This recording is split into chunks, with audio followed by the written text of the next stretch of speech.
Let's touch base with this one more time. We're talking about how the kidney does what it does. We started out with glomerular filtration, and we moved from there to tubular reabsorption and then tubular secretion. We're going to cover this part, tubular reabsorption, in a little more detail in a second. And after that, we're going to talk about step 3, water conservation. I'm not sure I'm wild about this terminology, water conservation. The truth is that most of the water, like 99% of the water that left here in this stuff called filtrate, will end up back in the peritubular capillaries. Most of that will happen right at the proximal convoluted tubule. A lot of it will happen at the nephron loop.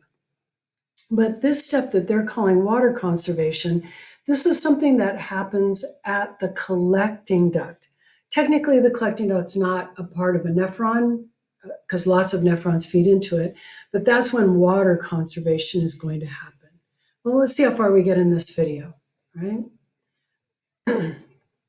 So the proximal convoluted tubules.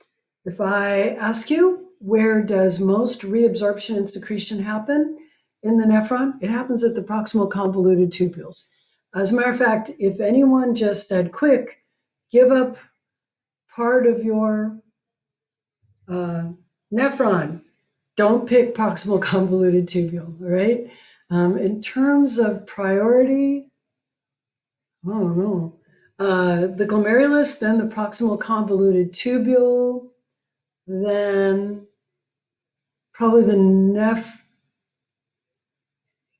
probably the collecting duct, then the nephron. I don't know. It'd be really hard, but definitely don't give up the proximal convoluted tubule, because the proximal convoluted tubule does like 90% of the work of reabsorbing what is important to you. There's a lot of detail on this slide. Lucky for you, I won't be covering most of it for your exam, but this was me when I was standing there going, ooh, what a beautiful glucose. I'm going to put that back into the bloodstream, right? That's what I was acting out, okay? So when these cells, simple cuboidal epithelial cells, when they grab things from the filtrate and put them back into the bloodstream, they're doing reabsorption. And 65% of the water is going to come back right here. And this is important, 100% of the glucose, 100% of the amino acids, 100% of the lactate is going to be going back right here. Protein is going to be reabsorbed here. Now, these same cells, it's not shown on this image, but these same cells will be grabbing hydrogen ions from here and throwing them into the tubular fluid, which a moment ago was filtrate. This actually is really hard work for these simple cuboidal epithelial cells. They're working really hard. And it's because of that even though your kidneys are small, just the size of a couple bars of soap, they use up 6% of the basal metabolic rate. That's a lot, right? And it is because they have to use active transport. Active transport uses ATP, right? So this is their job. Their job is reabsorption. They're thinking, what do I want to keep? So all the stuff that went out there at the beginning at the filtration that they want to keep, they put back in the bloodstream.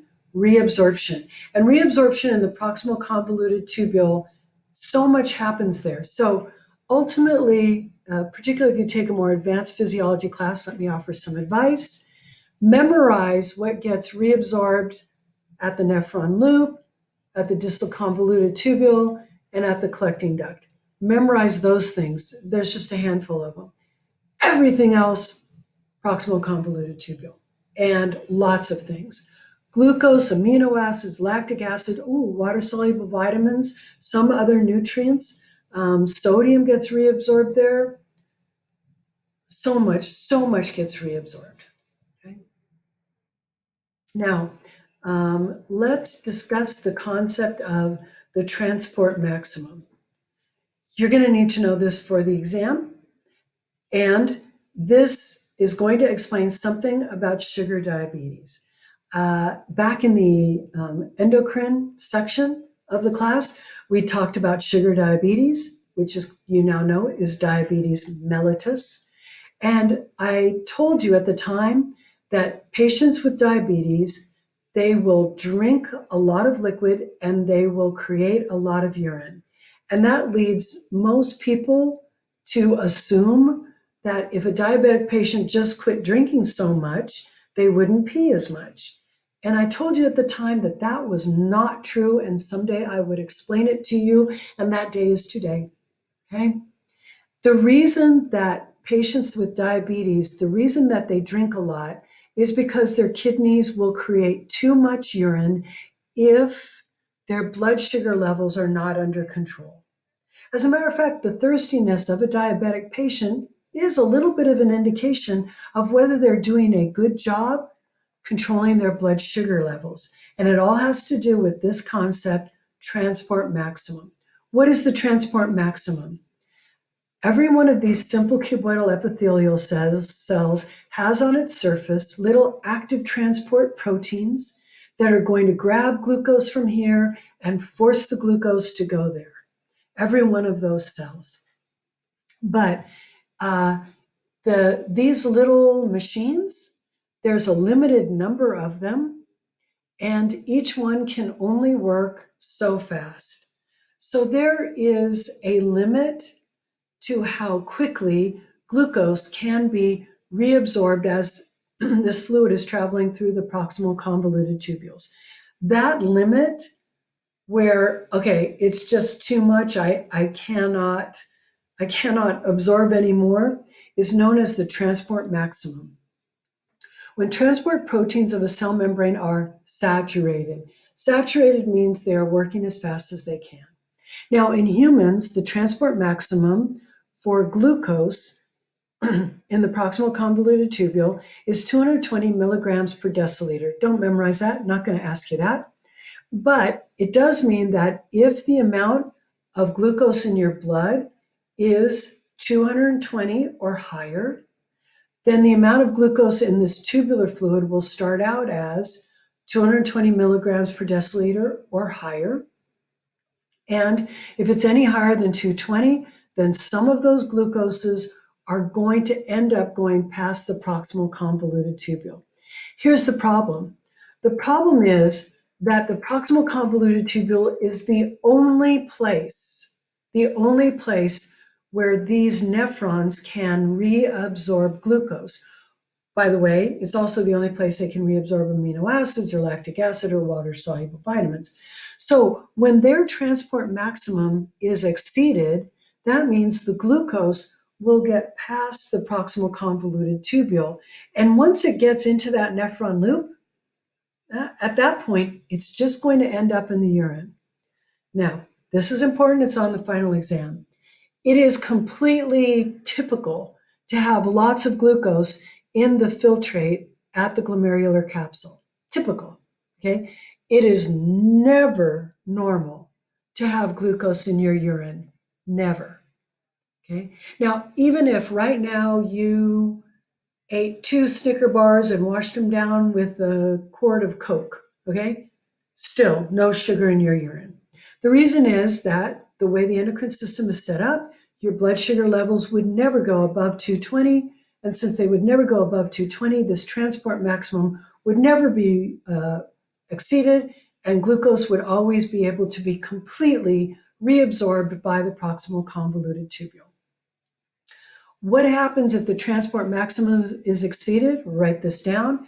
You will end up with glucose in your urine. If you do end up with glucose in your urine, every molecule of glucose will end up with carrying a whole bunch of water molecules with it by osmosis, and that is called solvent drag. So if the transport maximum gets exceeded, you will have glycosuria, which means glucose in the urine. That's never normal.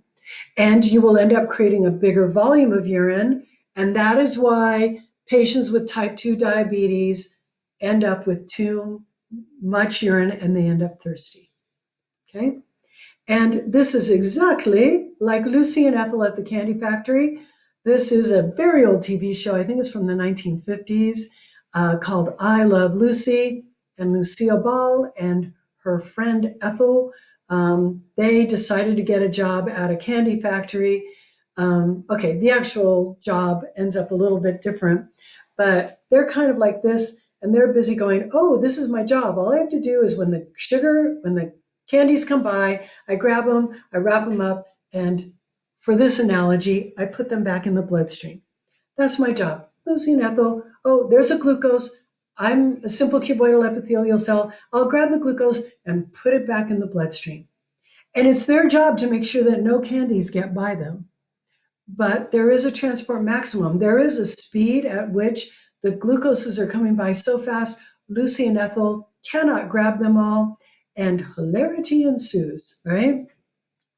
That is what the transport maximum is like. When these poor simple cuboidal epithelial cells, when the sugars are going by so fast that they just can't grab them all, then the sugars are going to end up going into the next part of the tubule, the descending limb of the loop of Henle. And after that, they're just dragging water along with them. They'll end up in the urine, and you'll end up with a larger volume of urine. All right, let's answer this question. Which term means the entry of substances from the filtrate into the bloodstream?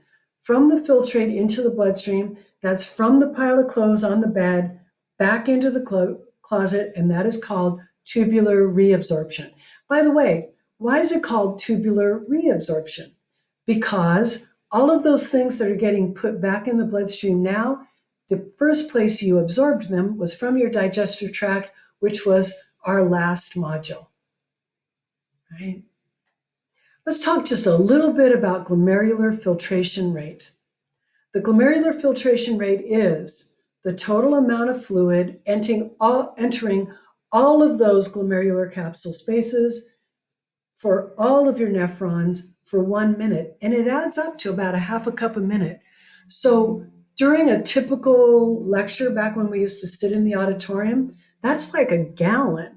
Can you imagine if during a lecture you had to drink more than a gallon of water and you were going to pee a gallon? That'd be crazy. Luckily, you don't. Because even though your glomerular filtration rate is all of that, you end up urinating a very small amount every day. Why? Because 99% of that filtrate gets reabsorbed. Where? Mostly at the proximal convoluted tubule, some at the nephron loop, and we will be talking about that. We will be talking about that on the next lecture, all right?